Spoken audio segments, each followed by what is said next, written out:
नमस्कार. आज ऍक्च्युली संमिश्र भावना आहेत. एक म्हणजे बदली आमची होतच असते शासनात जॉईन झाल्यापासून 1 वर्षांनी, 2 वर्षांनी, 3 वर्षांनी.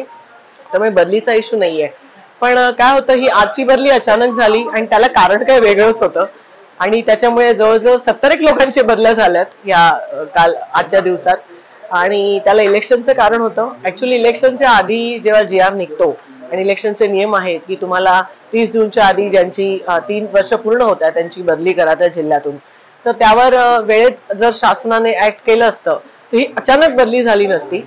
कारण काय होतं, जेव्हा आपल्याला माहिती असतं आपली बदली होणार आहे तर मग आपण थोडंसं पाहून घेतो काय करायचंय काय नाही. आणि सेकंडली जर आपले काही पेंडिंग कामं असतील की जी आपल्यामुळे आपण नसल्यामुळे होणारच नाही, ती कामं आपण मार्गी लावू शकतो. आता फॉर एक्झाम्पल हे माझं टॅक्स डिपार्टमेंट आहे. 31 मार्च आपल्या टॅक्स डिपार्टमेंटला ही एंड ऑफ द इयर असतं आणि आम्हाला सगळ्यांनाच माहिती आहे की 31 मार्चला आम्ही जी काही वर्षभर मेहनत करतो त्याचं फळ आम्हाला दिसतं, रिझल्ट, की एवढे पर्सेंटेज आले किंवा एवढं वसुली झालेली आहे. फॉर एक्झाम्पल मी जेव्हा पहिल्या वर्षी ते जॉईन झाले तर 2021-22ला आम्ही जी रेकॉर्ड ब्रेक माझ्या टॅक्स डिपार्टमेंटनी रिकव्हरी केलेली आहे ती यावर्षी आतापर्यंत न झालेली रिकव्हरी होती. पुढच्या वर्षी यापेक्षा जास्त झाली असती पण कॅपिटल व्हॅल्यूमध्ये ते अडकलं. ह्या वर्षी शेवटी मग आम्ही ठरवलं की ते रेकॉर्ड पण आपण ब्रेक करायचं. आणि मी खूप सुदैवी आहे की मला असा स्टाफ मिळाला टॅक्स डिपार्टमेंटचा, ज्याचे HOD जेठाजी आहेत, मनोज गोखलानी आहे, त्याच्यानंतर आमचे लुल्लाजी आहे ज्यांची आत्ताच ट्रान्सफर झाली, सचिन आहे, कुडियाजी आहेत, माझा इव्हन म्हणजे माझा फक्त बाहेरचा स्टाफ नाही, माझं जे इंटरनल माझे सगळे टेबल लिमिक माझे शिपाईपर्यंत सगळ्यांचा त्यात सहभाग आहे. आणि आम्ही कालच्या दिवसात 19 तारखेला 110 कोटी करोड आम्ही पार केलेले आहेत. म्हणजे आम्ही ऑलरेडी रेकॉर्ड मोडलाय.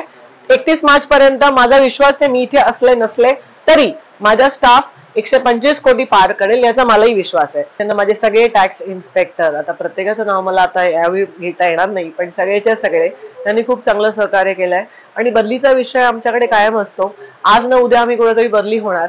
फक्त एवढंच की हे आता मार्च एंड आमच्यासाठी महत्वाची असते. ऍटलीस्ट मार्च नंतर 1 एप्रिल जरी बदली झाली असती तर एक आनंद असता की मार्च एंड पर्यंत आपण झटलोय, आपण मेहनत करतो. म्हणजे कसं झालंय, युद्ध जिंकायला आलेलो आहोत आणि म्हणजे अगदी वजिरापर्यंत पोहोचलोय आणि तेवढ्यात कोणीतरी मागे खेचल्यासारखं असं थोडंसं फिलिंग आहे, बाकी काही नाही.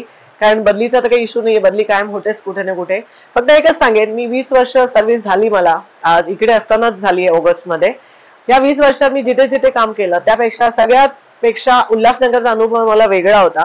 त्याला कारण हे होतं की बाकीच्या गोष्टी असतातच, म्हणजे पॉलिटिकल हे किंवा ऑफिस मधलं पण पॉलिटिक्स असतं, बट महत्वाचं म्हणजे मला दोन्ही चांगले कमिशनर साहेब लाभले. दयानिधी सर पण खूप छान होते आणि आमचे शेख सर पण खूप चांगले आहेत. त्यामुळे जर बॉस आपले चांगले असतील आणि सपोर्टिंग असतील तर तुम्ही काही करू शकता. हे माझं स्वतःचं उदाहरण आहे की मग आपण कोणाला घाबरायची गरज नाही. आपण काम योग्य करतो आणि त्यांना माहितीये की आपण चुकत नाही आहोत, बस एवढा कॉन्फिडन्स खूप झाला. आणि आपल्या कॉन्फिडन्समुळे आपला स्टाफ पण कॉन्फिडेंट होतो आणि ते कॉन्फिडेंटली काम करतात. हे उदाहरण आज आपल्याकडे पुढे आहे उल्हासनगरमध्ये आणि ते लोकांच्या लक्षात राहील की ही माझी एकटीची नाहीये अचिव्हमेंट, ही सगळ्यांची मिळून आहे. आणि मेन सपोर्टिंग आहेत कमिशनर सर. कमिशनर सरांनी सपोर्ट केल्यामुळे आजपर्यंत मी जे काही काम करू शकले.